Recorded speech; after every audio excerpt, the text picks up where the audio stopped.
Bienvenidos a nuestra primera edición de Lo que no te esperabas, el podcast de tus variedades favoritas. Yo soy Alexei Alfonso y estaré acompañándolos en la locución en esta oportunidad. En este momento nos encontramos con una temática bastante peculiar y es la semiología, pero en cómo el desarrollo y el proceso de la comunicación eficiente a través de los comunicólogos y cómo desde aquellas épocas hasta la actualidad fueron forjando una sociedad diferente a lo que nos esperábamos. Para poder dar un punto introductorio, hablemos un poco sobre qué es la semiología. Y es que esto es una disciplina que se encarga del estudio de los signos, es decir, las ideas como asociamos en nuestra mente con diferentes elementos de la realidad. Los signos, es decir, en un proceso comunicativo y cómo son utilizados en el emisor o en diferentes emisores para transmitir un significado a un receptor. Teniéndolo anteriormente en cuenta y ya finalizado, hablemos un poco sobre la cultura en masas, pero de la mano de Umberto Eco, filósofo y semiólogo italiano. Hacia la segunda mitad del siglo XX, en posiciones encontradas, comienza a debatir respecto a la aparición de multitudes en la vida social, lo cual a partir de tecnologías de comunicación se transformó en un fenómeno de manera evidente y perdurable, donde podemos apreciar que la cultura en masa se le podría llamar como la introducción de los medios de comunicación o de medios audiovisuales en las industrias editoriales y literales de consumo masivo.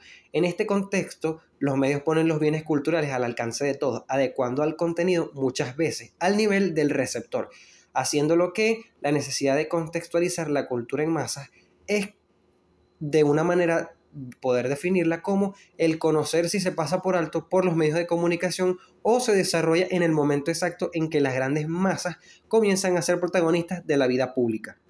Humberto Eco nos lo sitúa desde la manera en el que nosotros nos divertimos, pensamos e imaginamos que las clases populares son inducidas por los medios y responden a los modos de pensar de la clase dominante. De una manera más simple de poder decirlo, es como los medios nos proponen situaciones que no tienen ninguna conexión con la realidad de los consumidores. Es decir, la cultura de masas ofrece expresiones culturales que son más adecuadas a la realidad. Humberto Eco también nos explica dos aspectos bastante relevantes en su postura de semióloga. En el primero nos muestra el cómo es la semiología de la cultura, pero a través de un fenómeno semiótico, denominado enciclopedia. Este define 4 tipos de enciclopedias: la máxima, la media, la especializada e individual. Ahora nos muestra que la máxima es aquella que está descrita por una forma dinámica de mecanismos de filtros y registra como el sistema mayor, que significa las culturas, y la existencia, que solo representa un proceso semiótico. La enciclopedia media consiste en la información de una cultura que puede ser participante por los saberes enciclopédicos. Y por otra parte tenemos la enciclopedia especializada, la que corresponde en una cultura o corresponde a los conocimientos que recopilan diferentes áreas de un dominio cultural. Como tercer aspecto tendremos el mito de Superman. Humberto Eco nos explica que la doble identidad de Superman tiene una razón de ser, ya que nos permite articular de un modo bastante variado entre sus aventuras heroicas, como también sus errores, y con cierto suspenso a sus horas de acción. Pero desde otro punto de vista, hay un hallazgo que tiene un valor y mucha profundidad. Es que en realidad Clark Kent personifica de forma perfectamente típica a un lector medio asaltado por los complejos prejuicios y en muchas ocasiones es despreciado por sus propios semejantes, amigos e inclusive por sus jefes en su trabajo. Y esto nos explica que a lo largo de un obvio proceso de identificación donde se sienten las personas de este lugar, pueden contar que cualquier persona de una ciudad americana alimenta secretamente la esperanza de que un día pueda ser despojado de su actual personalidad y florecer en un superhombre capaz de recuperar sus años de mediocridad a través de una sociedad que está oponiendo a las personas. Como segundo exponente tenemos al semiólogo y comunicólogo Judith Lotman, quien fundó la semiología de la cultura, definiéndolo como un campo de investigación dentro de la semiótica generado y fundado también además por la escuela de Tartu, en donde, partiendo de los principios lingüísticos de Ferdinand Saussure, formó a través de y con varios teóricos individuales las teorías desarrolladas de la semiótica de la cultura, incluyendo el texto, un sistema moderado que a través del lenguaje pudiera darle una concepción de la semiósfera y por supuesto la cultura misma, mientras se formulaban ideas en la década de los 60, donde el texto fue considerado la herramienta funcional de dicha escuela, donde se utiliza para visualizar los límites de la creación material de experiencia y de diferentes ocurrencias.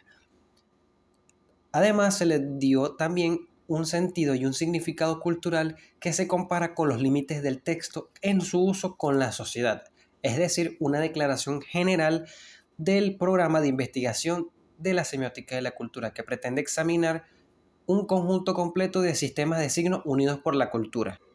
Ahora, en este tercer aspecto hablaremos un poco sobre la teoría proxémica, pero desde la mano de el antropólogo Edward T. Hall.